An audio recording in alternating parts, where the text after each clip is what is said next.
கர்த்தராகிய இயேசு கிறிஸ்து நாமத்திலே உங்கள் அனைவருக்கும் வாழ்த்துக்கள். இந்த காலை வேளையிலே கர்த்தர் உங்களுக்கு மாபெரும் அதிசயமான ஒரு காரியத்தை செய்ய போகிறார். உங்கள் காதிலே, உங்கள் உள்ளத்திலே தேனிலிட்ட பணியாரம் போல ஒரு உயிருள்ள ஒரு வார்த்தை உங்கள் மத்தியிலே கடந்து வருகிறது. சங்கீதம் 3:8, தேவனுடைய ஆசீர்வாதம் உம்முடைய ஜனத்தின் மேல் இருப்பதாக.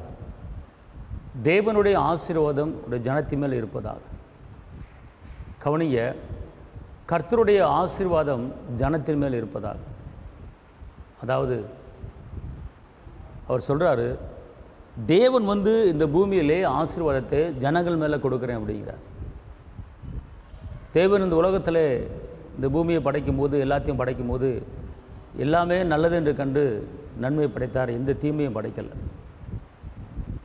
அதனால் இன்றைக்கி தீமை கர்த்தரிலிருந்து வருவது கிடையாது, ஆசீர்வாதம் கர்த்தரிலிருந்து வருகிறது.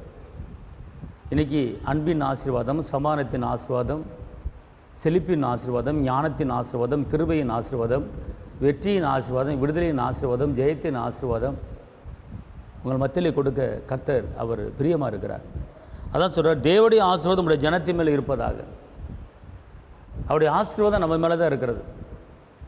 அதனால் நீங்கள் எல்லாருமே ஆசீர்வாதமாக வாழும்படி, நீங்கள் எல்லாருமே உயர்வான வாழ்க்கை வாழும்படி, நீங்கள் எல்லாருமே மேன்மையான வாழ்க்கை வாழும்படி, நீங்கள் எல்லாருமே அற்புதமான வாழ்க்கை வாழும்படி, நீங்கள் எல்லாருமே அதிசயமான வாழ்க்கை வாழும்படி கர்த்தர் உங்களை முன்குறித்திருக்கிறார், உங்களை தெரிஞ்சிருக்கிறார். அவர் இந்த உலகத்தை உண்டாக்கி இந்த பூமியை பண்படுத்தி எல்லாவற்றையும் ஆண்டு கொள்ளுங்கள் என்று சொல்லி தான் ஆதாம் ஏவாளை படைத்தார். அந்த சந்தையிலிருந்து வந்தவர்கள் தான் நாம் ஆளுகை நம்ம கையில் இருக்கிறது, நம்ம ஆசீர்வாதம் நம்முடைய கையில் இருக்கிறது, உயர்வு நம்முடைய கையில் இருக்கிறது. கர்த்தர் நமக்கு குறித்து என்ன சொல்கிறாரு என்று நாம் கவனித்து பார்க்க வேண்டும். நான் இந்த ஜனத்தின் மேலே ஆசீர்வாதத்தை நான் கட்டளையிடுகிறேன், இந்த ஜனத்தின் மேலே சுகத்தை நான் கட்டளையிடுகிறேன், இந்த ஜனத்தின் மேல் தேவ கிருபையை கட்டளையிடுகிறேன் சொல்லி ஆசீர்வதிக்கிறார். அதனால் கர்த்தருடைய ஆசீர்வாதம் ஐஸ்வர்யத்தை தரும், அவர் வேதனை கூட்ட மாட்டார். அதில் இந்த நாளிலே கர்த்தருடைய ஆசீர்வாதம் உங்களுக்கு இருக்கிறது.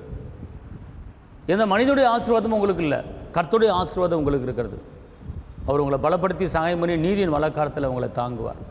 உங்களை ஒருபோதும் வெட்கப்படுத்த வர மாட்டார். தைரியமாக இருங்க, அவருடைய ஆசீர்வாதம் உங்களுக்குள்ளே இருக்கிறது. உங்களுக்கு நான் சுபிக்கிறேன்.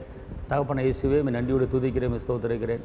உன்னதரைமை துதிக்கிறேன், உயர்ந்தவரைமை துதிக்கிறேன், அற்புதரைமை துதிக்கிறேன், அதிசயமானவரைமை துதிக்கிறேன், வெற்றியின் தேவனைமை துதிக்கிறேன், விடுதலையின் தேவனைமை துதிக்கிறேன்.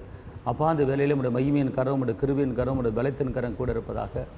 ஆண்டவரே, உம்முடைய ஆசீர்வாதம் ஜனத்தின் மேல் இருப்பதாக என்று சொல்லியிருக்கிறேன். உம்முடைய ஆசீர்வாதம் தேவ பிள்ளை மேல் இருந்து அவருடைய தேவைகளெல்லாம் சந்தித்து இன்றைக்கி குறைகளை நிறைவாக்குங்க.